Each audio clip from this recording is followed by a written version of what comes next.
What if I told you the most beloved hero in sci-fi got tossed into a meat grinder of subversion and came out the other side as a space hobo, milking sea cows? Yeah, buckle up, because this is not your dad's Luke Skywalker. We're talking about the guy who stared down Darth Vader and said there's good in him, turning into the kind of grump who ghosts his own family and thinks hope is overrated. It's like watching Superman trade the cape for a bathrobe and a weekly pity party. Now I get it, people change. But this wasn't character development, it was character demolition, with a smug grin and a dramatic soundtrack. And the worst part is, they thought they were being deep. Like they took a torch to everything he stood for, and called it poetry. What's poetic about throwing away decades of storytelling just to be edgy? It's like ordering a Star Wars trilogy and getting a TED Talk from a nihilist. Look, I'm all for bold storytelling, but not when it feels like the writer is trolling the audience on purpose. Luke deserved a powerful evolution, not a disappearing act wrapped in guilt and green milk. And when the most optimistic character in cinema history ends up acting like your emotionally distant uncle who sells conspiracy theories on Facebook, something's gone off the rails. And yeah, I hear the defenders. The ones saying, but it's realistic, and it's about failure, and it's different. Of course it's different. It's so different it feels like he got body snatched by someone who hates Star Wars. I'm not mad because it changed, I'm mad because it didn't earn it. We didn't see the journey, just the aftermath. And that's not tragedy, that's laziness. The truth is, this version of Luke Maitav worked in a completely different story. One where the groundwork was laid, the scars were shown, and the lessons actually built toward something meaningful. But instead we got a disconnected mess, where the greatest hero in the galaxy spends most of his screen time sulking, hallucinating, and refusing to help the people who needed him most. In this video, we're diving headfirst into how The Last Jedi rewrote Luke Skywalker from mythic legend to galactic meme. We're going to compare what he was, what he became, and what could have been if anyone in charge had actually respected the character they inherited. So grab your lightsaber, pour yourself a tall glass of blue milk, and prepare to relive the moment, Star Wars fans everywhere collectively said, "Wait, what?" When did Luke Skywalker stop being Luke Skywalker? Somewhere between the twin suns of Tatooine and the milky green milk of Octu, the hero we knew just sort of dissolved. It's like the movie looked at the guy who saved Darth Vader's soul and thought, nah, let's make him a hermit who contemplates murder over a bad dream. And sure, we all change with age, but this wasn't growth. It was a creative lobotomy dressed in Jedi robes. What happened behind the scenes to make this shift feel so off? Was this a natural evolution of a character, or a textbook case of deconstruction for the sake of shock? Rian Johnson's mantra of subvert expectations felt less like storytelling and more like smashing heirlooms just to see what the pieces look like. And when your franchise's golden boy becomes a punchline for fan division, maybe it's time to wonder how intentional that fracture was. I mean, really, who watched Return of the Jedi and thought, this guy's going to be a jaded loner who lets his sister almost die? He threw away his lightsaber to save his father, but now he tosses it like it's a used tissue and calls the Jedi a failure. There's something oddly fascinating about how deliberately the film tries to burn the past, like it's not a sequel, but a rebellion against sequels. It didn't have to be this way. Luke Skywalker had one of the most iconic arcs in film history, and then The Last Jedi looked at all of it and said, meh, how do you take a character who spent 3 movies learning hope, compassion, and resilience, and turn him into the galaxy's grumpiest man on a cliff? It's not just a pivot-its character assassination with a Hollywood budget. The frustrating part is that this wasn't a mistake, it was a choice. A conscious, calculated decision to undo Luke's legacy in favor of deconstruction. And while some fans call it bold, others just call it baffling.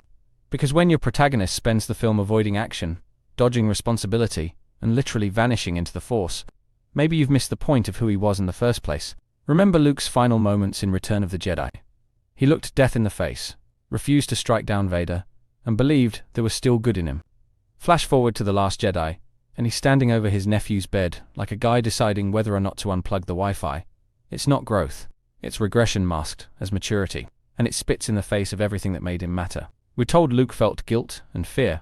Okay, fair. But since when did that guilt make him run from the people he loved? Why didn't we get to see him wrestle with that in a meaningful way? Instead, we're dropped into the aftermath without the emotional groundwork, and the payoff rings hollow because the setup never existed. There's a sadness that creeps in when you realize what we lost with Luke's portrayal in The Last Jedi. Not just a character shift, but a symbolic death of hope itself. This was the man who saw a spark in the darkest places, who believed even the worst could be redeemed. And now he's someone who believes the Jedi deserve to die, and the galaxy is better off without him. It hurts to see a hero undone so callously. It's one thing for a character to fall, it's another for him to be buried without ceremony. Luke's isolation isn't just physical, it's spiritual. He's cut off from everything he fought for, everyone he saved, and everything he believed in, and we're expected to just go along with it, like this is the natural next step. Think about what it meant to grow up with Luke. He wasn't cool like Han or powerful like Vader. He was hopeful, raw, and incredibly human. His journey was about growth through struggle, sacrifice for the greater good. But the sequel trilogy tossed that away like it was outdated merchandise. And what we got instead was a stranger in Jedi robes with no fight left in him. There's no tragedy more painful than watching a legend forget who they were. And Luke's demise isn't just death, it's erasure. Erasure of a myth, of a lesson, of an emotional anchor that grounded the galaxy far, far away. He fades, not as a warrior, but as a warning. A ghost of a better version never allowed to return. And yet, even in that broken shell of a character, there are glimmers of something compelling. There's a strange power in seeing a fallen hero, a man once seen as untouchable, brought down to earth. If it had been handled with care, this version of Luke could have been something truly profound. A commentary on the burden of legacy and the weight of failure. The visuals alone are haunting. Luke standing before the First Order, seemingly alone against an army. His projection shimmering like myth itself. It's cinematic poetry, if not narrative logic. There's a grandeur to that moment. A last stand that feels ripped from ancient legend. Even if it's built on a shaky emotional foundation, you can almost admire the ambition behind it. Turning the mythic Luke into a cautionary tale about disillusionment and misplaced hero worship, there's depth to explore there. Layers of trauma, doubt, and redemption waiting to be mined. It's just a shame the story skips all the mining and hands us the conclusion instead. Imagine if we had seen his journey from hope to despair, then from despair to purpose. Not in vague flashbacks or whispered regret, but in real time, with real emotion. The awe isn't in what we were given, it's in what could have been, if only the storytellers had trusted the audience to care enough for the full picture. And here's where the irony kicks in. Despite the backlash, despite the damage, despite the disconnect, Luke Skywalker still stands as a symbol of hope. Not because of what The Last Jedi made him, but because of what he meant before it tried to change him. You can rewrite a script, but you can't rewrite what people carry in their hearts. Fans have done what the movies failed too. They've filled in the gaps, written the arcs, and imagined the version of Luke that actually fits. From fan fiction to animated tributes to deep dive essays, the true legacy of Luke survives because fans refuse to let go.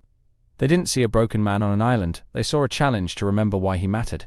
Even Mark Hamill himself seemed caught in the middle. Loving the character, questioning the direction, and somehow still making it work with raw sincerity. His performance gave weight to scenes that didn't deserve it, and his devotion to the role is part of why fans still fight for the version that felt real. Hope doesn't die just because a movie gets it wrong. It shifts, it adapts, and it finds its way back. Luke's legacy was never about lightsabers or force powers. It was about believing in something better, in people, in redemption. And no amount of subversion can completely erase that message. And so we arrive at the real tragedy. Not just that Luke Skywalker was altered, but that his arc was concluded without the closure it deserved. The tragedy is in the silence, the missing moments, the skipped steps that could have made his final chapter resonate instead of divide. He didn't fail because he doubted. He failed because the storytellers didn't give him the chance to grow through that doubt. We never saw the rebuilding, only the ruin. And that's where legacy falters. Not in the fall, but in the refusal to rise again. There's a world where Luke could have trained Rey, rebuilt the Jedi with humility, and faced the galaxy not as a legend, but as a man who learned from his scars. That story exists in bits and pieces, in fan heads and discarded outlines, but never on screen. And that's the wound The Last Jedi left behind. Still, we can't change what's been filmed, only how we respond to it. And maybe that's where resolution lies. Not in undoing what was done, but in holding tighter to what was true all along. Because legacy isn't just what's written, it's what's remembered. In the end, Luke's legacy wasn't destroyed, it was distorted. But the real Luke, the one who looked evil in the eye and chose compassion, still lives on. In memory, in myth, and in every fan who knows that heroes fall, but never fade. Thank you for watching the whole video. I make videos because of my love for Star Wars and Marvel. I've been asked countless times how I get my subtitles, and I generate them automatically with a tool I built. That same tool can be used here on my website. It's completely free and doesn't require signing up. My website contains the subtitle generator that is perfect for any video. Blogging post, where you can sign up with your email and receive notifications for when I post, and also my 3 channels.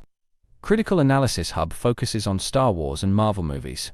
Critical Analysis Hub Plus looks at Star Wars and Marvel shows. And Critical Analysis Hub XP centers on video games, like The Last of Us series, Jedi Survivor, and GTA 5. Thank you for being a fan.